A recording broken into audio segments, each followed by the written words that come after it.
foreign adversaries in a tie. That's not difficult when I know what you do for all of us. So the other charge the president gave me was to restore the warrior ethos. He said, bring the warfighter mentality back to our military across the spectrum. And so from my perspective, that means getting back to basics. Basics. Readiness, accountability, standards, leadership, warfighting, lethality, training. Distractions aside, differences aside, our unity and our shared mission is what's important. And that's what I look out and see here. And I look out at the dedication that it took to bring this ship back to life, fully operational, the capabilities that it provides. That is a part of restoring the warrior ethos. Then we're going to rebuild our military, which he also charged us with doing.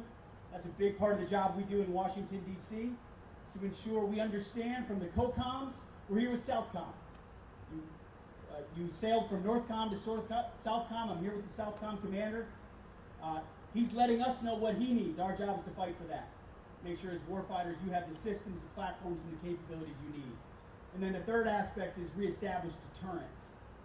Make sure that American strength, peace through strength, is achieved. Because we don't want to use these big guns on this ship.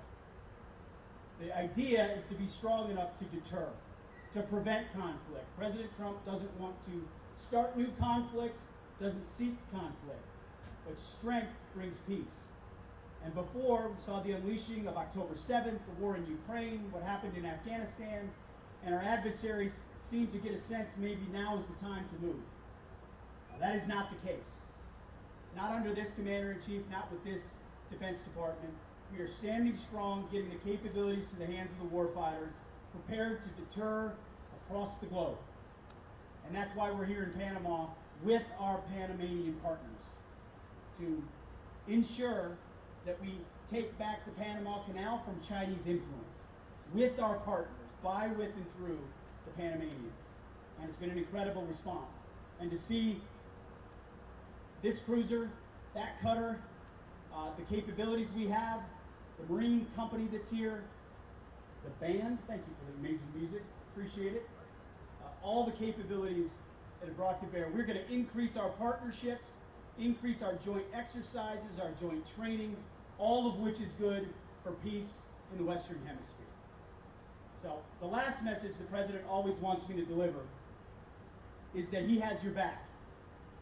He has your back in the missions that you undertake on behalf of the nation.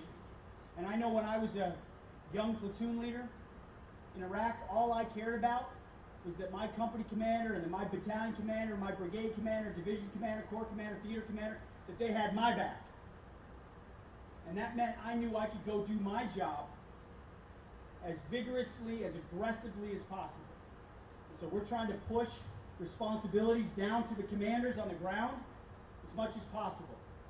Untie the hands of warfighters to execute violently against the enemy as much as possible.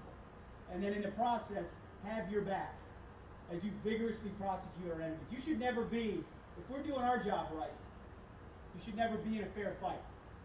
You should have an overwhelming advantage in the ability to close with and destroy the enemy on behalf of our nation. So thank you for what you do.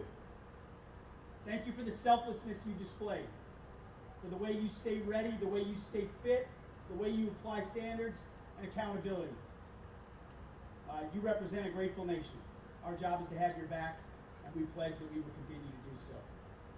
So what's the phrase that we say to get you guys to yell? What is it? Booyah. That's not it. What is it? War. Dragons. War. Dragons. War. Dragons. That's what I'm talking about. Thank you all very much for everything you do, and I think we're going to recognize a few great folks.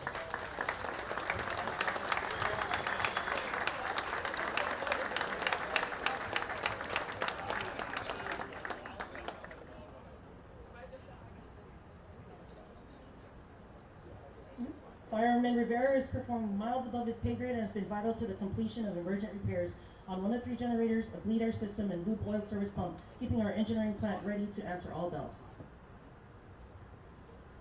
FCA-3 Marina spent over 700 hours correcting catastrophic equipment malfunctions of power converters, voltage sensors, resistors, and water cooler efforts that ultimately enabled Chosen to complete Combat Systems ship's qualification. ET1 Alvarez is an expert trainer who qualified 9 personnel in positions that were essential to the operation and restoration of Combat Systems communications equipment. GM1 Ruiz is our go-to small arms instructor who qualified over 300 shooters in operating the M9, M500, and M4. CS2 Hanks was exceptional in his support to the SOCOM reception that happened 2 days ago. Chief Bozenvake Jacobs has turned Kimball into what I would call the cartel's worst nightmare, and he personally has trained 3 pursuit teams that have led to the seizure of 6,000 kilograms of cocaine. That's 6 tons. Great job, Chief. Round of applause.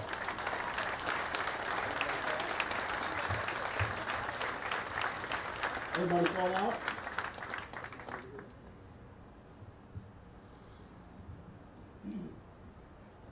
All right, ladies and gentlemen, what a pleasure it is. I want to make sure I get this right. Standing in front of me is a young man, Diego David Portillo. How do I pronounce your last name? Espurua. Espurua. From Guadalupe, Panama. His mother's an accountant. His father's an auditor. His parents grew up in a working class neighborhood in Panama City. He's one of 4 siblings. Top 10% of his class, plays football, soccer. He's in the mile run and the shot put. He's got a passion for music. He's a member of the school's marching band. And he has the distinction of being the 3rd individual from Panama to ever be accepted into the United States Naval Academy.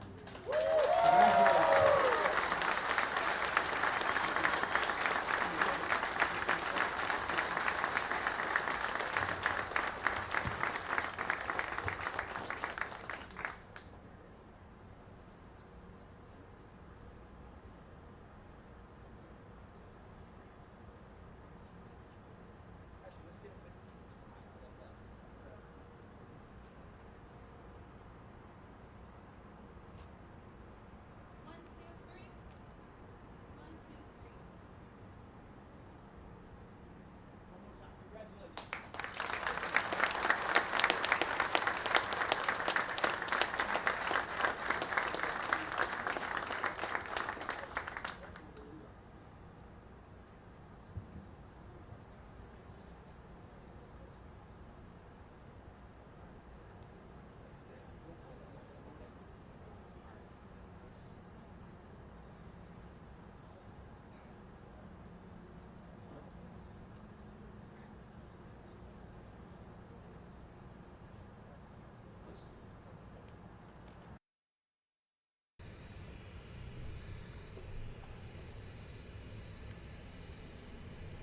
Okay, I am feeding the other stuff now.